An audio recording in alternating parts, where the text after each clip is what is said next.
अभिमन्यु का जन्म कैसे और क्यों हुआ, उसके बचपन से लेकर कुरुक्षेत्र युद्ध में उसके अंत तक की पूरी विस्तृत और सीधी कहानी।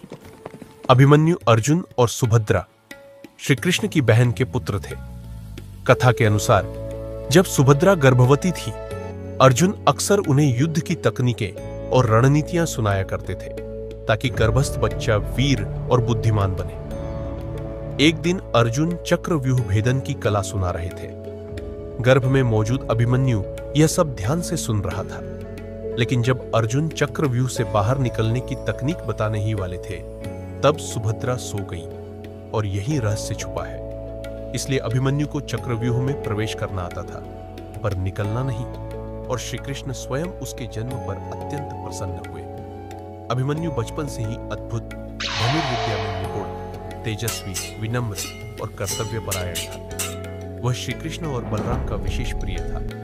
अर्जुन उसे महायुद्ध के सभी नियम, अस्त्र शस्त्र की जानकारी, नैतिक युद्ध धर्म आदि सिखाते थे। कृष्ण अक्सर उसे कहते, तुम्हारे भीतर वह तेज है जो एक पूरी पीढ़ी को प्रेरित करेगा। युद्ध से कुछ समय पहले अभिमन्यु का विवाह उत्तरा से हुआ, जो राजा विराट मत्स्य देश की पुत्री थी। कृष्ण ने स्वयं इस विवाह में महत्वपूर्ण भूमिका निभाई थी, क्योंकि वे जानते थे कि अभिमन्यु का भाग्य अल्पायु है और उसकी वंश परंपरा आगे चलनी चाहिए। उत्तरा बाद में परीक्षित नामक पुत्र को जन्म देंगी, जो आगे चलकर पांडव वंश को आगे बढ़ाएगा। जब कुरुक्षेत्र युद्ध शुरू हुआ, तब अभिमन्यु मात्र 16 वर्ष का था, लेकिन शौर्य और कौशल में वह किसी भी बड़े योद्धा से कम नहीं था।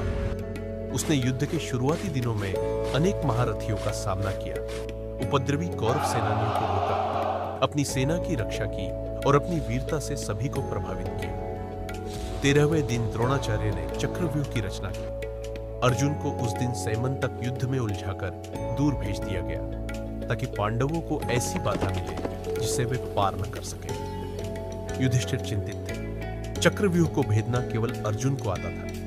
तभी अभिमन्यु आगे आया। उसने कहा, महाराज, मैं चक्रव्यूह तोड़कर अंदर जा सकता हूं, निकलने की विधि नहीं जानता, परंतु जब मैं मार्ग बना दूंगा, आप लोग मेरा अनुसरण करेंगे। पांडव तैयार थे, पर समय ने उनके विरुद्ध षड्यंत्र रचा। जैसे ही अभिमन्यु चक्रव्यूह में घुसा, द्रोण, कर्ण, दुशासन, अश्वत्थामा, कृपाचार्य आदि महारथियों ने पांडवों को रोक दिया और अभिमन्यु अकेला रह गया। अभिमन्यु फिर भी द्रोण का प्रतिकार करता रहा, दुशासन के पुत्र का वध किया, कर्ण को कई बार पीछे हटाया, कौरव सेना में भगदड़ मचाई। वह गदा, धनुष, तलवार, हर शस्त्र से लड़ा। उसके भीतर एक ऐसी आग थी जिसने पूरे कौरव पक्ष को हिला दिया। कौरवों ने देखा कि एक अकेला 16 वर्षीय योद्धा पूरे चक्रव्यूह को नष्ट करता जा रहा है। तब उन्होंने नियम विरुद्ध योजना बनाई। जयद्रथ ने शेष पांडव सेना को रोक लिया, कर्ण ने पीछे से वार किया, द्रोण ने हथियार छीनने की योजना बनाई। सभी महारथी मिलकर एक पालक पर टूट पड़े। यह युद्ध इतिहास का सबसे शर्मनाक क्षण था, क्योंकि एक अकेले योद्धा पर एक साथ कई महारथियों ने आक्रमण किया। अंत में अभिमन्यु का धनुष, रथ, घोड़े, सारथी सब नष्ट कर दिए गए, पर वह रुका नहीं। तलवार उठाई, तलवार तोड़ दी गई, गदा उठाई, गदा छीन ली गई। आखिर में उसने रथ के पहिए को ही हथियार बना लिया और हाथ में पहिया लेकर वह गर्जन कर उठा, आओ देखता हूं कौन पांडव पुत्र का मार्ग रोकता है। कौरव कांप उठे, लेकिन सभी मिलकर एक साथ वार करने लगे। अंततः दुशासन के पुत्र ने पीछे से गदा का प्रहार किया, नियम विरुद्ध, और अभिमन्यु भूमि पर गिर पड़ा। अंतिम क्षण में उसने आकाश की ओर देखा, मानो कृष्ण और अर्जुन को पुकार रहा हो, और वीर अभिमन्यु ने प्राण त्याग दिए। उसकी मृत्यु ने अर्जुन के हृदय में आग जला दी।